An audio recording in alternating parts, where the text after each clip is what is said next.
ॐ श्रीगुरवे नमः। ॐ शान्ति शान्ति शान्तिः।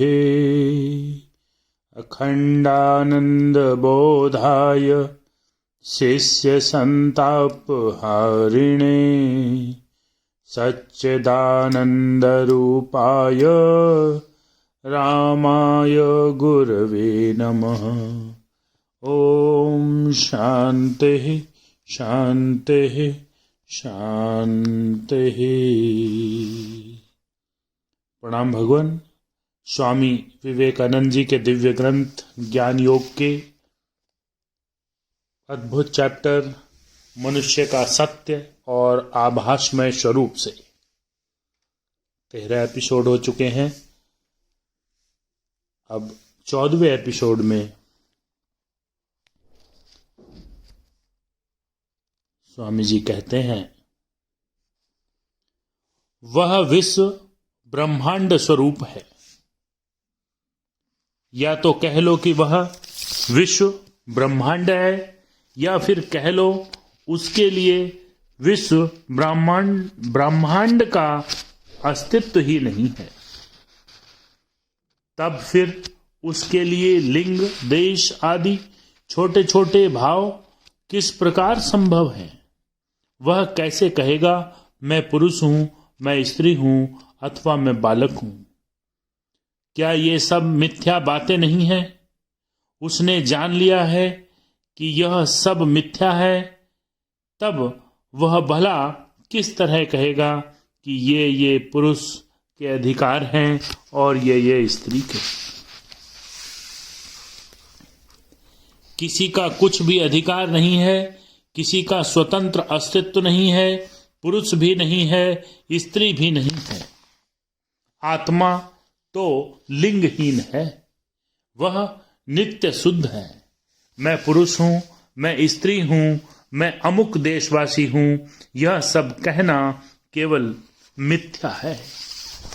सब देश मेरे हैं, सारा विश्व मेरा है, क्योंकि मैंने अपने को मानो सारे विश्व से ढक लिया है। सारा विश्व ही मानो मेरा शरीर हो गया है। किंतु हम देखते हैं कि बहुत से लोग विचार करते समय ये सब बातें मुख से कहने पर भी आचरण में सभी प्रकार के अपवित्र कार्य करते रहते हैं। और यदि उनसे पूछे तुम ऐसा क्यों कर रहे हो, तो वे उत्तर देंगे यह तुम्हारी समझ की भूल है, हमसे कोई अन्याय होना असंभव है। इन सब लोगों को किस कसौटी पर कसें? तो कसौटी यह है, स्वामी जी बताते हैं, यद्यपि शुभ और अशुभ दोनों एक ही आत्मा के आंशिक प्रकाश मात्र हैं, फिर भी अशुभ मनुष्य के वास्तविक स्वरूप का, उसकी आत्मा का बाह्यतम आवरण है, और शुभ अपेक्षाकृत निकटतर आवरण है। अब तक मनुष्य अशुभ के स्तर को छिन्न नहीं कर लेता। जब तक मनुष्य अशुभ के स्तर को छिन्न नहीं कर लेता, तब तक वह शुभ के स्तर पर नहीं पहुंच सकता। और जब तक वह शुभ और अशुभ दोनों के स्तरों को पार नहीं कर लेता, तब तक वह आत्मा तक नहीं पहुंच सकता। आत्मा की प्राप्ति होने पर उसके लिए फिर क्या रह जाता है? अत्यंत अल्प कर्म, अतीत जीवन के कर्मों का अति अल्प वेग, पर यह वेग भी शुभ कर्मों का ही वेग होता है। जब तक अशुभ वेग एकदम समाप्त नहीं हो जाता, जब तक पहले की अपवित्रता बिल्कुल दग्ध नहीं हो जाती, तब तक कोई भी सत्य का साक्षात्कार और उसकी उपलब्धि नहीं कर सकता। अतएव जिन लोगों ने आत्मा को प्राप्त किया है, जिन्होंने सत्य का साक्षात्कार कर लिया है, उनके लिए अतीत जीवन के शुभ संस्कार, शुभ वेग ही बच रहता है। शरीर में वास करते हुए भी और अविरत कर्म करते हुए भी वे केवल सत्कर्म ही करते हैं।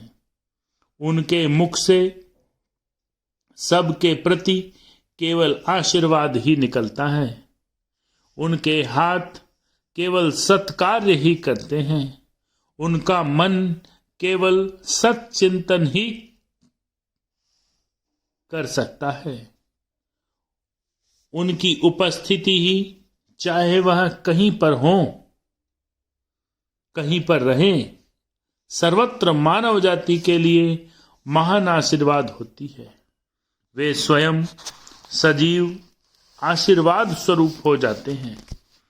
यदि वे कुछ भी न बोलें तो भी उनका होना मात्र मानवता के लिए एक आशीष स्वरूप होता है। ऐसे व्यक्ति, उनकी उपस्थिति मात्र से घोर दुरात्मा को भी संत बना देता है। इस प्रकार के व्यक्ति के द्वारा क्या बुरा कार्य संभव है? याद रखो, प्रत्यक्षानुभूति और केवल मुख से कहने में आकाश पाताल का अंतर है। अज्ञानी व्यक्ति भी नाना प्रकार के ज्ञान की बातें कहता है। तोता भी इस तरह बक लेता है। मुंह से कहना एक बात है और अनुभव करना दूसरी बात।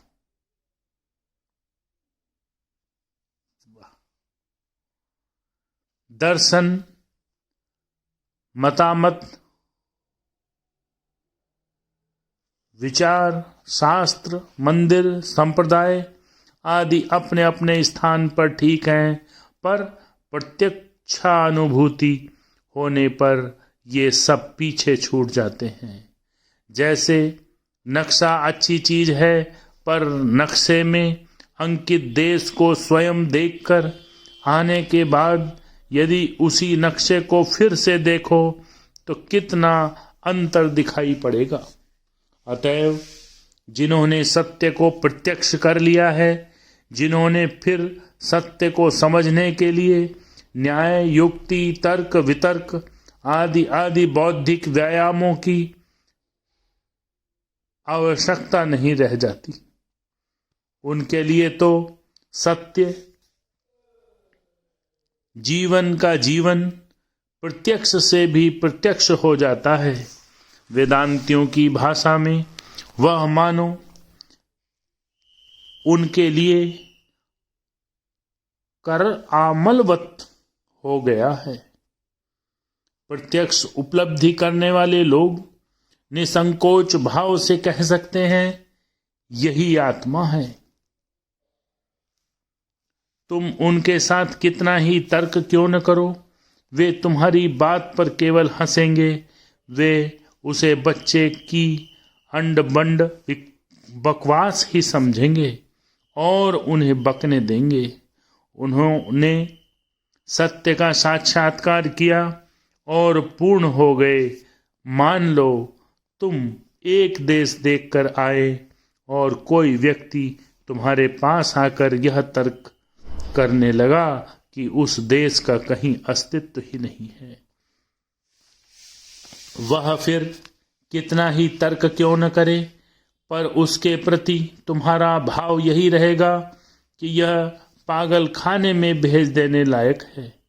इसी प्रकार जो धर्म की प्रत्यक्ष उपलब्धि कर चुके हैं, वे कहते हैं जगत में धर्म संबंधी जो बातें सुनी जाती हैं वे सब केवल बच्चों की सी बातें हैं।